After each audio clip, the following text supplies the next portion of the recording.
let's take this off for a second.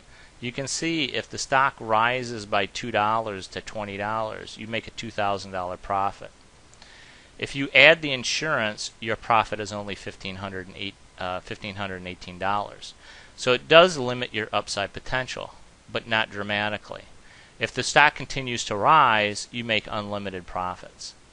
This is basically what you're doing is providing insurance for your stock. Think about it just for a second. You've got an investment here of $18 a share times 1,000 shares. That's an $18,000 investment. If you were to use that $18,000 in the marketplace to buy anything else, let's take for an example a car. If you took that $18,000 in cash and went out and bought a car, wouldn't it make sense to buy insurance on that car? In other words, if you got in an accident with that car that cost you $18,000, your loss would be total if you didn't have any insurance. So the cost of the insurance, even though you may not use it, certainly would pay off if the stock declined or the car got in an accident. The amount of insurance that you're going to pay is based on the value of the car, your driving record, and some other factors. In a stock, the only thing that you would be able to determine is actually how much insurance you actually want. Now in this case, we're covering the 1,000 shares of stock with exactly an equivalent of 10 contracts or 1,000 shares protection of the stock with a put option. A put option will increase in price as the stock moves lower. Now we could have selected other contracts. We could have selected the June contract, for example. The June contract they don't trade the 17.5 put. However, we could select the $18 put, which is the current price of the stock. That would give us even more protection. For example, let's just bring this up. We'll go ahead and analyze that as a duplicate trade. We'll take off the July one just for a second. You can see as we run our cursor over here, our maximum loss on this particular position, if we bought 1,000 shares of Starbucks stock, is only $410. That's with the $18 put for the June expiration. With the July expiration, we have a maximum loss of $1,110. Why the difference? Well, number one is we're using the 17.5 strike instead of the 18 strike, but also the 17.5 strike is a little bit more expensive. It's 60 cents instead of 40 cents. So if the June option at $18 provided us with more protection and it was cheaper, why not use that? Well, the reason is that you're paying for only 8 days of protection. There's only 8 days left until the June expiration of these options. Once these options expire in 8 days, we have no more protection left. So we're going to eliminate that as a potential for protecting our stock.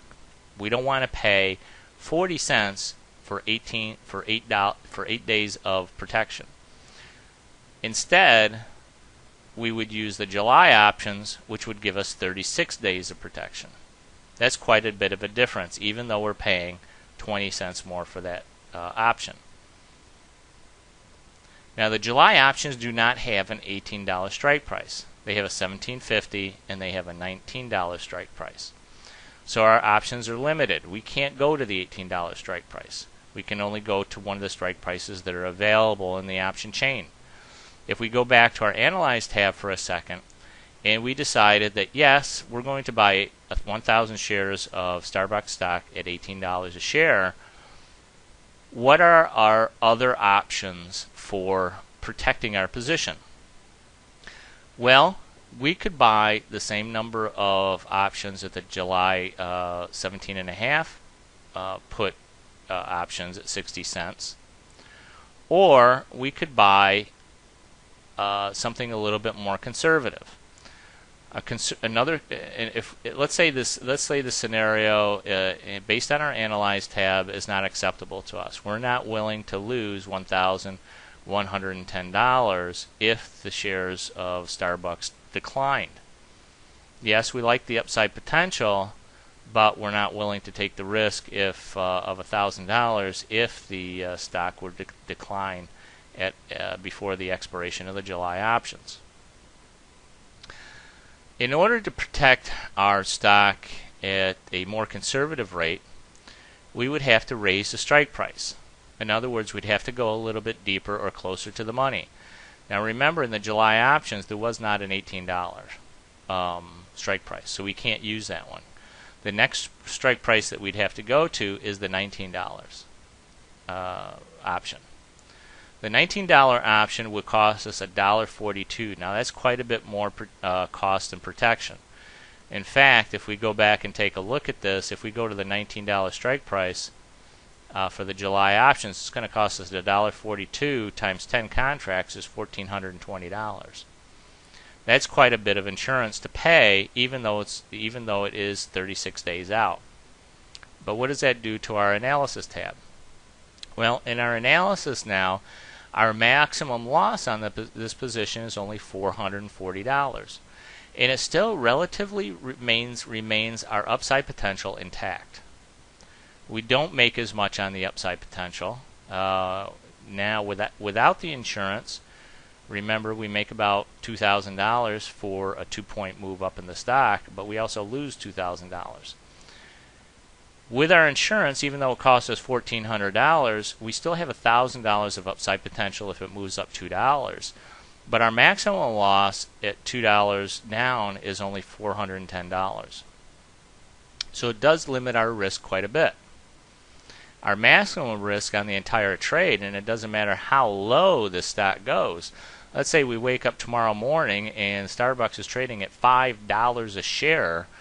Our maximum loss is still only $440.